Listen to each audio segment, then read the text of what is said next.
This is On Assignment.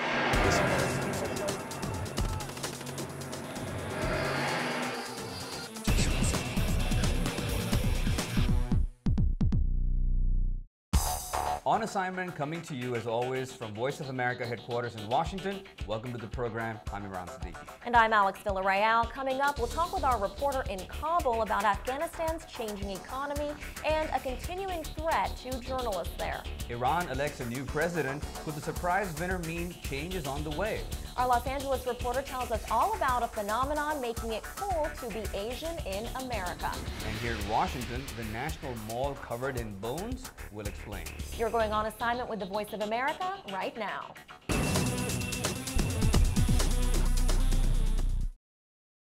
Our first story takes us to Kabul. As international troops prepare to leave Afghanistan next year, some businesses and aid groups are looking to curb their investments in the country, but others are planning to expand despite the uncertainty.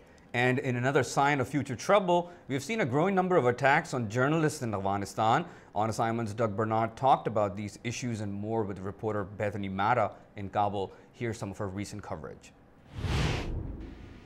More than a decade of foreign assistance has a mixed track record in Afghanistan, where basic security remains the biggest concern.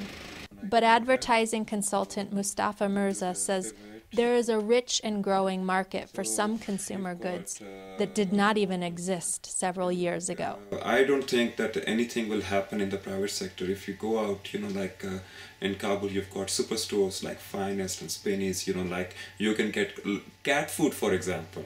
There was no concept of cat food 2 or 3 years ago. You tell the story of Afghanistan's domestic economy but through, of all things, cat food. Help us understand what that's all about.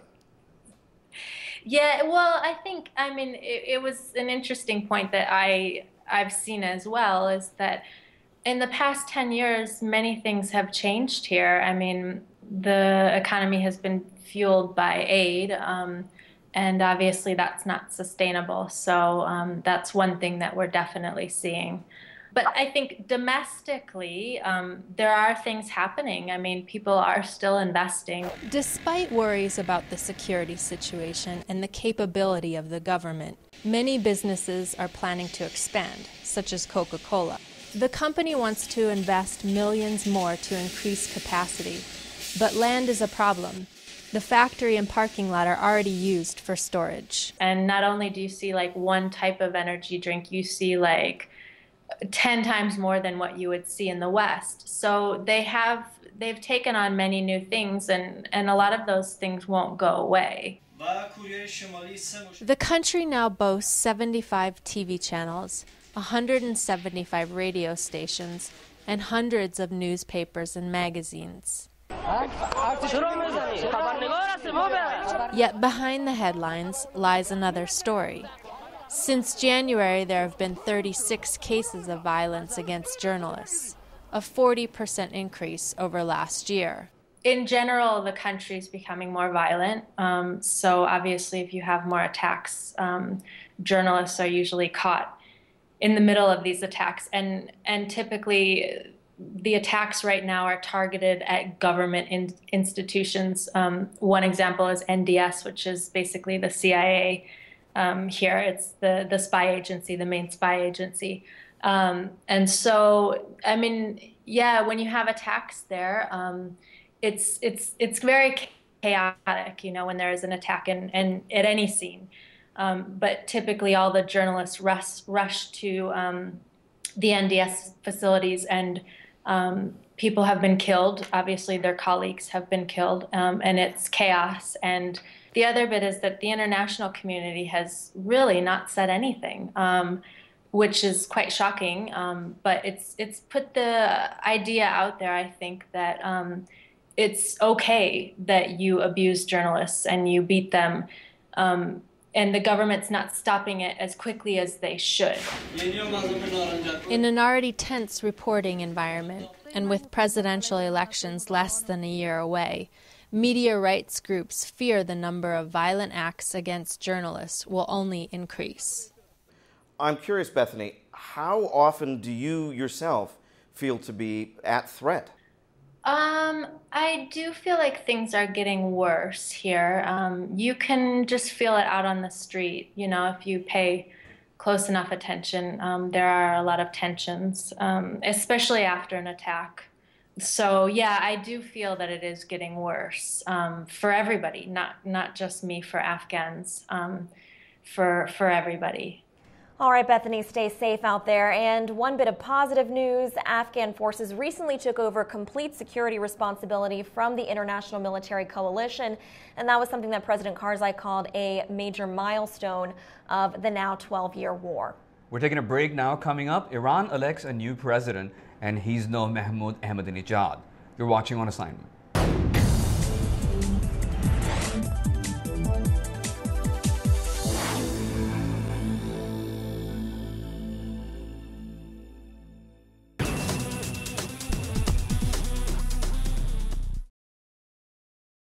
Iran's newly elected president Hassan Rouhani says his victory signals a new era for the Iranian people. The 64-year-old cleric says he will follow a path of moderation and justice, not extremism, and he promises to pursue what he calls constructive interaction with the world. Now, I am joined for more by Setare Derakhshesh, Deputy Director of VOA's Persian News Network here in Washington. Setare, welcome. Thank you, Alex. With this election has garnered a lot of attention, and what's interesting about it is we see this Hassan Rouhani, this moderate cleric, but I'm interested to know from your insights and your reporting, how much change will we really see with Rouhani? He earned the support of the reformists in Iran, but will he really bring about the changes they're looking for? Well, I think the word moderate should not be used loosely as it is right now. He is as establishment as it gets. If you look at his background, what he has done, his upbringing, he went to the Qom seminaries, which is for religious studies. He was a very, very close ally of the Grand Ayatollah Khamenei, who is the supreme leader. He has had very, very high position and posts within the establishment. So expectations are high right now, but I would use what the President Obama just said, cautious, positive. Mr. Rouhani had the support of reformists, and I think, if I may, just to explain it better, I can say that there are two school thoughts here. One that believes that the elections were orchestrated by the regime. Right. Another school of thought believes that at a very last stage, Iranian people thought that even though this cleric was not to their liking, but he was less conservative than others, and they thought that maybe he will be able to get them out of the economic situation and also the conflict that Iran is facing right now with the West. So, as I mentioned, expectations are high. It seems that Iran in the past would rather continue on the same path rather than make changes. So we have to wait and see. I don't believe that the establishment, because there are competing centers of power in Iran, I don't believe that they will change their policy, but certainly there is a change of tone, there's a change of style, and we might have a change of approach. And in terms of Mr. Rouhani and his actual powers that he'll have in the post, I think it's important for our viewers who aren't familiar with Iran's political system to note that it's really the supreme leader who is in control of all the major policy decisions. So how much power will he actually have to influence the establishment? Well, an interesting thing is that all the past presidents, of course, except Ayatollah Khamenei, who's now the supreme leader, they have become part of the inside opposition. As I mentioned before, there are very, very complicated institutions. They are intertwined, but it is very clear in the Iranian constitution, in the Islamic Republic's constitution, that the person who has veto and who controls everything is the supreme leader. It's clear, it's very transparent, and I would compare the role of the presidency in Iran as more than of a prime minister. The last word, whether it's on the sanctions, whether it's on domestic issues, on the economy, whether it's the nuclear issue, it's always the Ayatollah. But I also would like to quote something from a memoir by a French ambassador, Ambassador François Nicoyou, who was the French ambassador to Iran from 2001 to 2005. He has a very interesting memoir, and he was very close to Mr. Rouhani. Apparently, they had many, many dealings before, as Mr. Rouhani was one of the top negotiators. Mr. François Nicoyou, Ambassador Nicoyou, was saying that I am amazed by this wonderful relationship between Mr. Rouhani and the Grand Ayatollah. There are no rifts between them. They never get angry at each other. And it seems that Mr. Rouhani is always, he has pledged his allegiance to the Ayatollah, and he's always on very, very good terms with him. So if this is an indication, we're going to continue the same way, and the presidency is going to be very limited as far as its authority and power remains to be seen in. All right, well, I know this is something that we, as well as the rest of the world, will be watching very closely, especially in terms of the nuclear issue and other issues between Iran and the international community. So thank you so much, Satare, for joining us. Again, Satare Darakshesh, Deputy Director of VOA's Persian News Network. Well, we're going to take a break now. Coming up, the changing cultural identity of young Asian Americans. You're watching On Assignment.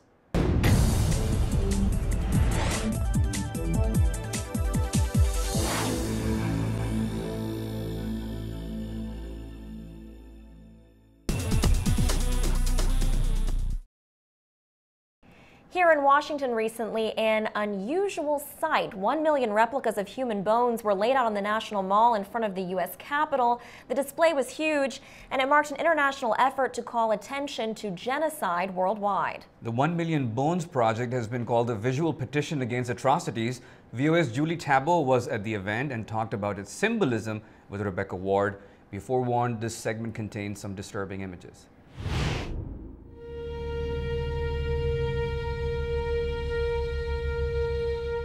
They started with just one bone, and it was laid down by John Dow, who was a survivor of genocide himself. He was one of the lost boys of Sudan. And he laid that symbolic first bone, and there was just this palpable silence. And we had a cello playing in the background, a cellist who had this very haunting tune. And so it sort of really focuses your attention of what that one symbolic bone means. And then within a span of 4 hours, 1 million, one by one, volunteers dressed in white who would start at the edges of the National Mall, and each carrying 1, 2, at times piles of these bones, and laying them down on the mall. And as it started to unfold and you saw these bones kind of multiply, you can't help but as a human being be aware of what that symbolizes. The bones are beautiful. The event was the brainchild of Naomi Natali, founder of the nonprofit organization 1 Million Bones. Its mission is to use art and activism to focus attention on genocide. It's really inspiring and humbling to see everybody come together. You know, we're all dressed in white and we're laying down bones, and with the same intention of raising awareness about these atrocities that go on in Sudan and South Sudan and Congo, Burma and Somalia, and it's powerful. A lot of people, when you say genocide, a lot of people think Holocaust, they think Rwanda genocide, but many people aren't aware, and what Naomi mentioned was how many people are not aware in America. We kind of have this feeling that genocide is going on, but it's so far away. But it is going on in Sudan, in South Sudan. It's going on in the Congo, the Democratic Republic of Congo, in Burma. And so her feeling was, this is a visual petition to raise awareness about genocide that's currently going on in the world and have people become aware and become active, and also for the US government to take more action and recognize and do more foreign policy in terms of addressing this very serious issue. I believe that everyone who came here will take the message to their community so that people can be helped in Congo and other countries. The bone-laying ceremony was part of a 3-day event. The bones were crafted out of paper, clay, and plaster by students, artists, and activists all around the world over 3 years. Many of the volunteers who made these bones at first were a little bit wary. Well, I'm not artistic, and they quickly understood it wasn't about that. It was about putting something tangible in your hand and the feelings that that evoked. There's a beautiful quote from Carl Wilkins, who spoke at one of our events, that when you make something with your hands, it changes the way you feel, which changes the way you think, which changes the way you act. And that really is a philosophy that this project is based in. Other than just keeping the issue of genocide alive.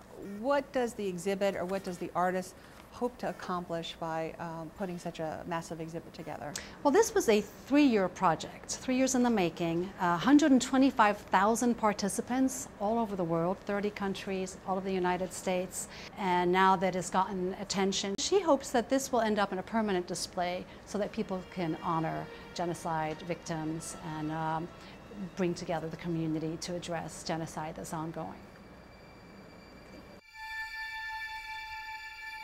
The 1 Million Bones event in Washington was the third such bones-laying event in the United States. You can find out more on the project website, 1millionbones.org.